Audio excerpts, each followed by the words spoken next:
I was wondering about the inheritance rights. I think Tunisia there was no mention of this. I think Tunisia has achieved legalized like equal rights for women. That's right. So one thing to point out in a sort of, with more space to talk about that is that the gains that they list here, some are surprisingly early, some are surprisingly late historically, but of course what this doesn't reflect, because it's a promotional, upbeat, nicely done video, is the fact that family law in particular in Muslim majority countries that consider Islamic law is always a bargaining chip.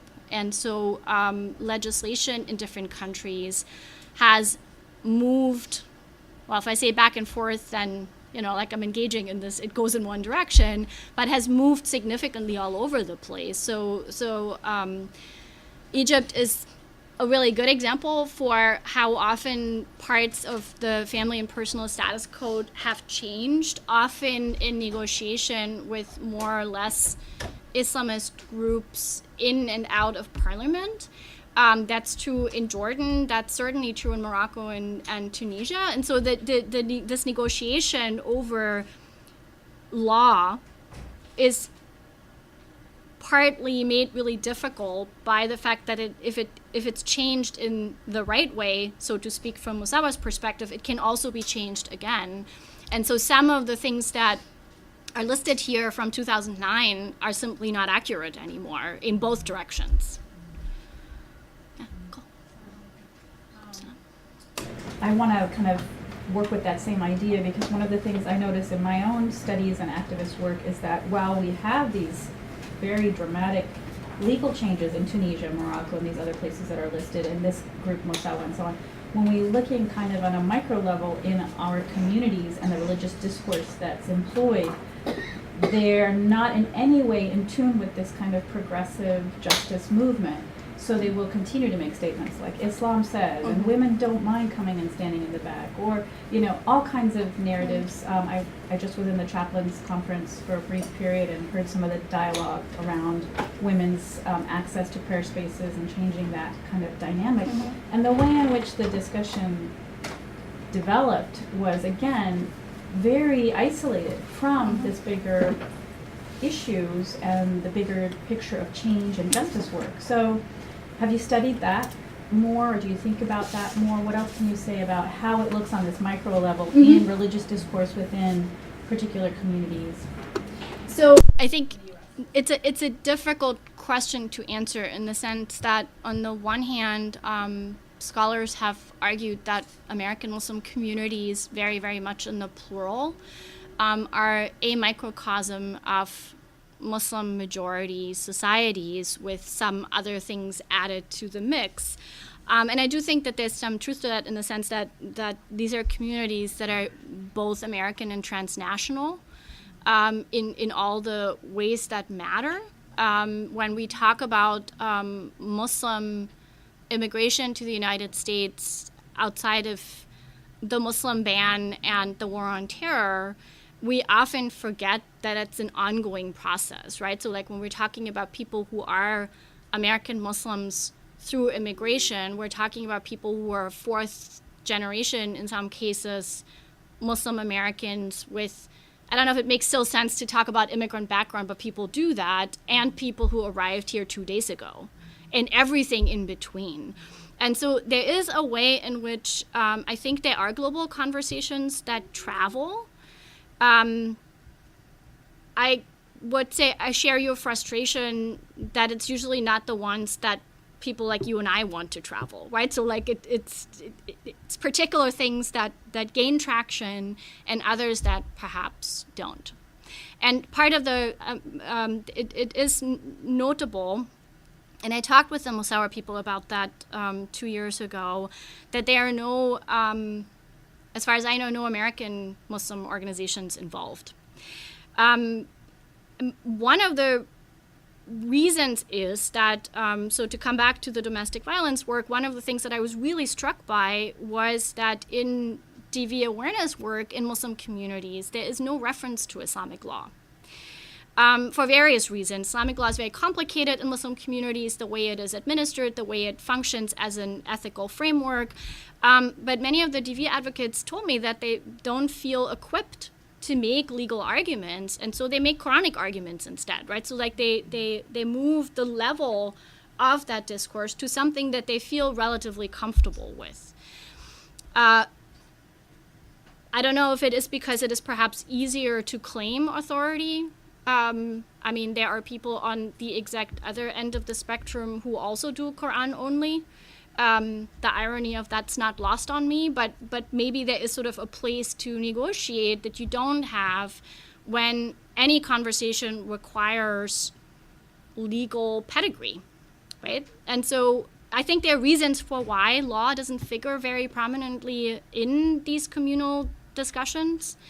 But that makes it difficult, for example, to work with Musawah because it's an explicitly legal framework, even though legal means partly ethical, partly human rights, partly international law, partly Islamic law. But there is a very explicit focus on legal interpretation and its relationship to legal practice. Yeah. Oh, actually, you had your hand up. Yeah. Right? I actually have a methodological question. Yes. You seem to suggest that the interpretations of the Qur'an by Muslim societies have somehow structured the manner to which they treat women in that society. I'm wondering actually whether in your research, have you actually interviewed the men who are managing their families and may have been involved in domestic violence, whether their actions are actually motivated really by the Qur'an. Because this is a struggle that we have in Southeast Asia. You're talking about sisters in Islam. I'm from Southeast Asia myself.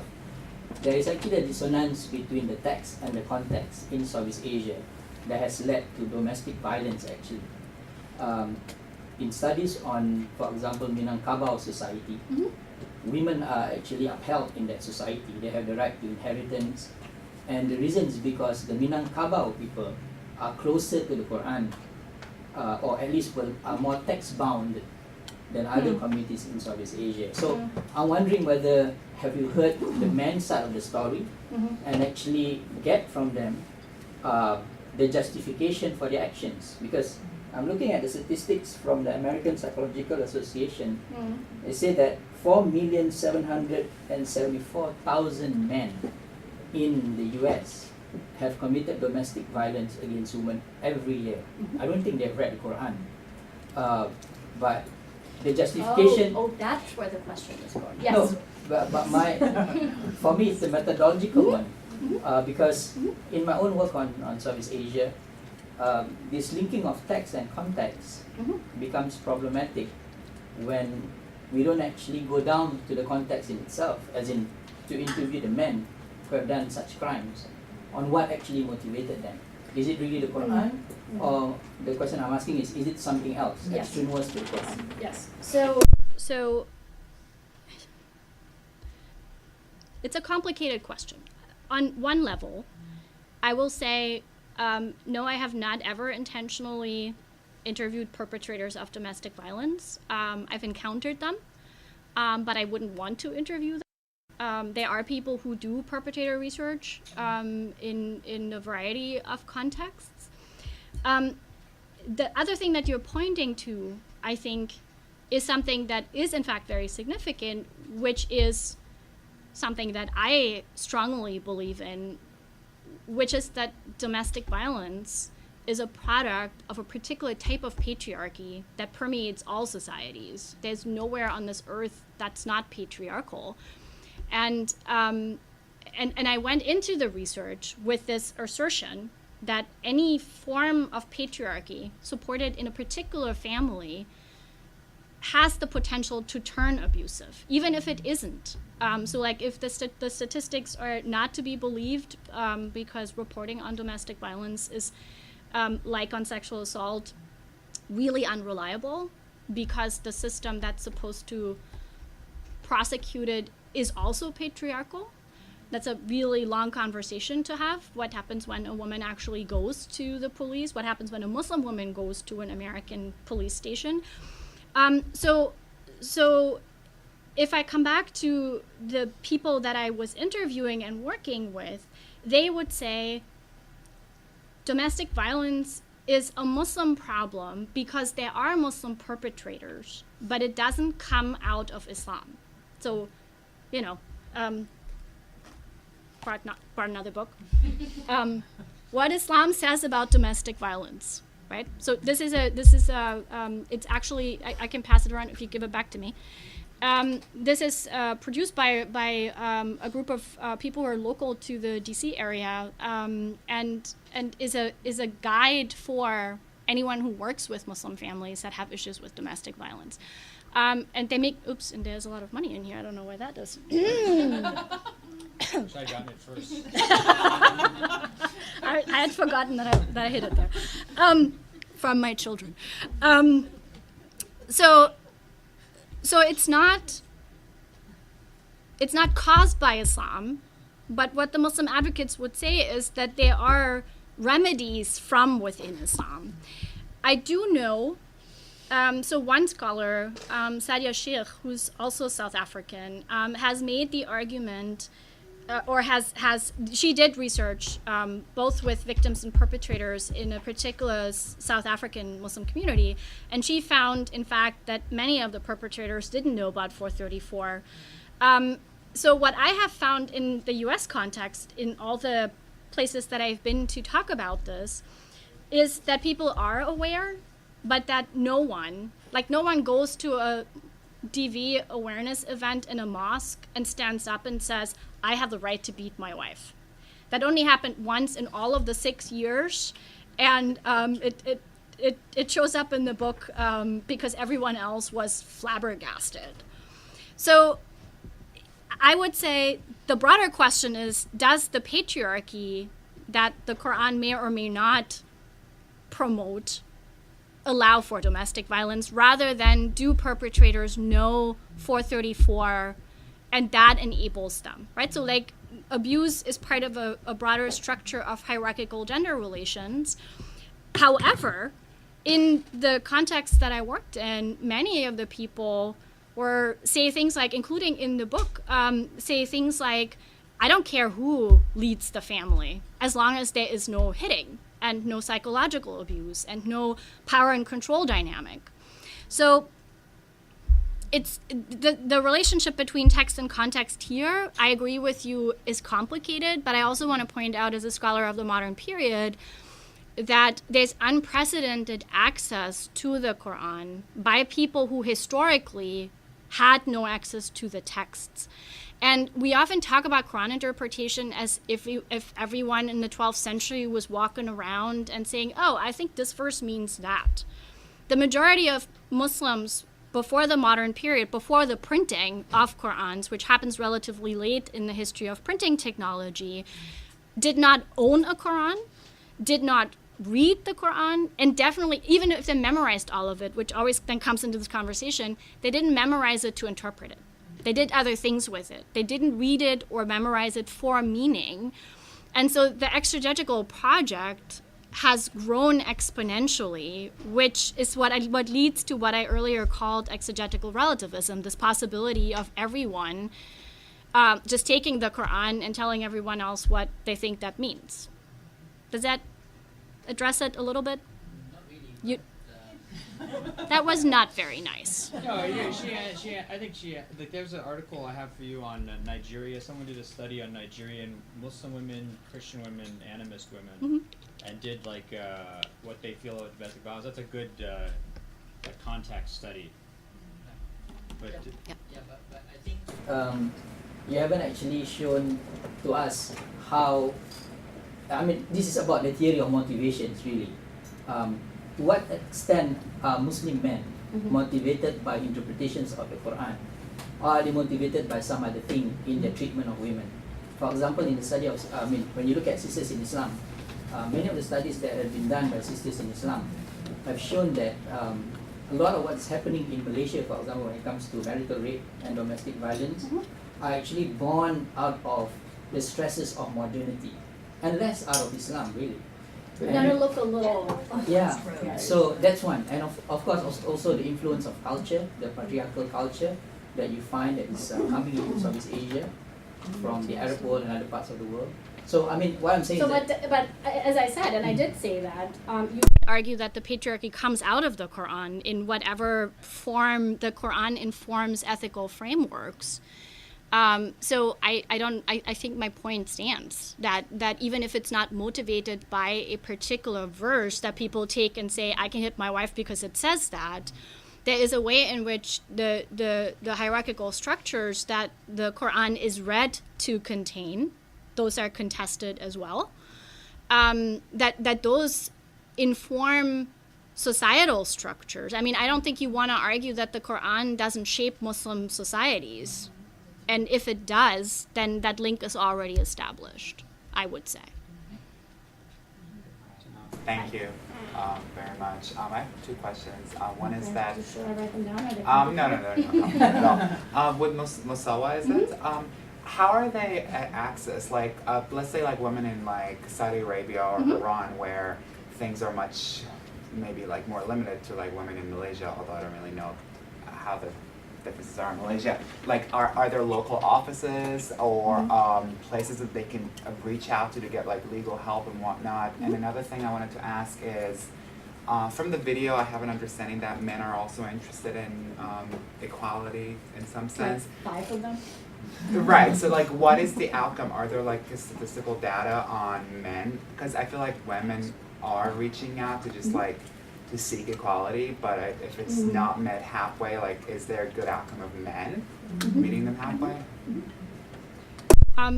Second one is a really good question. The first one, so the way that works, so Musawah has only one office that recently moved from Kuala Lumpur to Rabat in Morocco in order to shift sort of presence to a different context, which is very complicated because the Moroccans reportedly were not super excited about having a feminist Muslim legal organization in their capital, and so it took a long time to get them permission to open offices there. And so Musawah functions as a clearinghouse for grassroots organizations, and those exist in every country. They might not all work with Musawah, but they can. So, I mean, there are plenty of Iranian women's organizations of all stripes. There are Saudi women's organizations. I mean, Iran has a very long history of women's movements and organizations, both religious and secular. And so what holds these grassroots organizations that most of the time are pre-existing and just contact Musawah and then do workshops. There's somebody that'll send somebody there and they'll do a workshop there. What holds them together is a commitment to these 4 pillars that I listed. So there is another organization that would make my arguments much more complicated, so I guess I left it out because of that. It's called Women Living Under Muslim Laws. That is also, that was founded by North African and French Muslim women, that also works with this grassroots model, that also produces resources, but their main premise is that all Islamic law, so to speak, is man-made, people-made, and doesn't have authority over people. So they would support organizations that want to do away with Islamic law altogether in Muslim majority countries. And so they also self-identify as Muslim, interestingly, and so it's a very complicated sort of landscape in that way. With regards to men and the video, So Musawah strikes me as an organization that is totally very, very aware of how important men are for changing society, and that none of this is going to come about if they just keep talking to women, right? So like these are different strategies, and they engage in a number of them. At the meeting I was at, they were discussing funding and a series of workshops and a research project on men in Muslim families. And they were drawing on a survey, and I'm totally blanking on the organization. There's an organization, a global organization that's in Brazil, that does gender norm research by only surveying men, with a very similar argument that if you don't know what men's attitudes to gender equality are, you can't address them.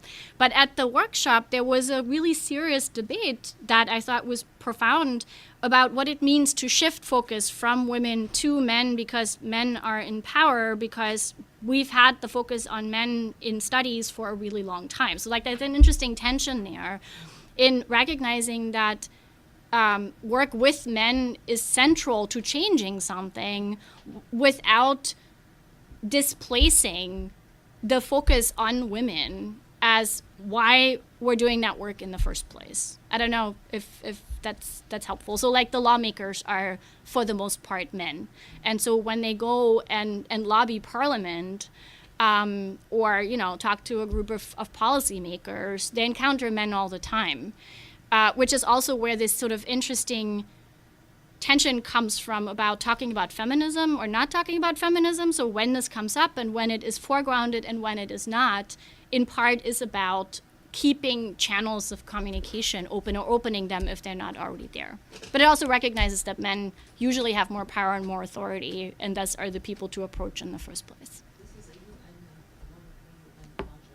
For women's Yes, there's a UN development. Women. It's, UN Women they're project. focusing on educating men and Yes. participation. Yes.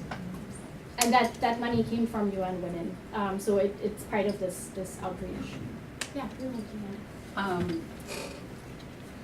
I used to feel the same way until like 40 years ago. I went to law school in Syria and I studied Islam and Sharia. And I'm gonna just go on 2 points they were mentioned right now. Yes, that verse say, وَجَعَلْنَا بَيْنَكُمْ مَوَدَّةً وَرَحْمَةً equality. Okay, and after, you know, it was meant, and it was clear in the Sunnah, which is what Prophet Muhammad said, and the siwak. No one knows what the siwak is. It's the tool you brush your teeth with. So the interpretation used it. And about the inheritance, the man get 1/3. I mean, the man get 2/3 and the woman get 1/3. But every Muslim man is responsible for his grandmother, his mother, his wife, his sister, his daughters, his granddaughters. And the 1/3 the woman have is for her and for her to keep. And if she decided to give it to any male in her life, it's a loan unless she decides otherwise. That's what's in the Qur'an and the Sunnah. Everything you talked about is relevant. Everything you talked about is happening. But this is people misinterpretation of the Qur'an and the Sunnah to make it work for them. And we know on all levels, we could interpret any sentence in so many different ways. And unfortunately, the Qur'an is victim of interpretation the past 700-800 years ago, because everyone is interpreting their way. And I agree with the gentleman, the domestic violence is just, unfortunately, coming from financial authority, because in most cases... So I think that your point is well made, which is that this is, well, I think actually some distinction you draw early on in the talk, which is this idea of protective patriarchy, right? So I guess, I mean, we have to end now, but I mean, one last quick question would be, the point of divergence between Musawah and protective patriarchy is pretty darn early paradigmatic. I mean, those points have diverged very, very early on, and after that, they're going to be pretty antagonistic. I mean, at least theoretically antagonistic to one another, if not actually antagonistic. You know, like some of these, especially the Tunisian law accomplishments that it lists, it's hard, are part of like Bourguiba's complete secularization of the country and importation of European, French European norms of lifestyle. And so, I mean, how would Musawah the protective patriarchy model would not like that, right? But how does Musawah, how would they view secularization and westernization if it gets what they want done? Well, they clearly don't really have a problem with that, right? So like if you make your second pillar universal human rights, you've already accepted that those two can be negotiated with each other. So they're not actively engaged in a project to get Islamic law or Islam out of nation-state law. But I don't know if anyone else caught it, but one of the first examples of achievements is Turkey, which does not consider Islamic law at all for nation-state law. It does, however, in the ways in which it is also patriarchal nation-state law and regulates the family based on what I would argue is the logic of Muslim family law, right? So like it doesn't draw on legal interpretations, but it does draw on ideas about patriarchal family structures. And so there is again, to come back to the gentleman who's not there anymore, I can point to the empty chair. There is a link, I think, between these conceptual frameworks and how law plays out in particular contexts. And this question of the secular, as far as I can tell, this does not concern them in a way that it concerns other people. So it's not central to how they frame their work. My sense is that they've made choices about what makes them effective. And so they speak in different contexts very explicitly to those particular demands. So they can talk about colonialism and secularism in certain contexts. They can talk about the fact that some of the legislation in Iran, for example, predates the Iranian Revolution and was adopted for whatever reasons into the laws of the Islamic Republic. So I see why you see a tension there, in like by sort of just briefly channeling them. I think that they're aware of it, but they don't want that to detract from what they're trying to do. And so it'll only come up if someone brings it up. As in, that's why I was sort of making these snarky comments about Islam and feminism earlier, right? So one of the ways in which that debate has played out is by accusing anyone who's Muslim and identifies as feminist of being an agent of imperialism and an agent of colonialism. And so there's a question of legitimacy here that is couched in decolonial terms, which is extremely powerful in some of these contexts and has consequences. If you are accused of being an agent of American imperialism, bad things happen to you and you don't have legitimacy, right? And so so I think both the deployment of questions of colonialism and secularism and the deployment of feminism are very sort of close to the ground, with an ear to the ground, of what will strategically be useful. Well, thank you very much. We have to go now, sadly, because, well, maybe we have time to talk afterwards, because we have more events in here. Just to ask her for reference, if there had been any studies about the psychological impact of women feeling inferior due to the Islamic law, the Sharia, of being half less than men. So I would look at the Women's Stories, Women's Lives on the Musawah website to sort of start seeing a little bit of that. They don't do a lot of psychological analyzing, but it is very clear what the impact is. Thank you, everybody, and thank you very much. Thank you. Thank you.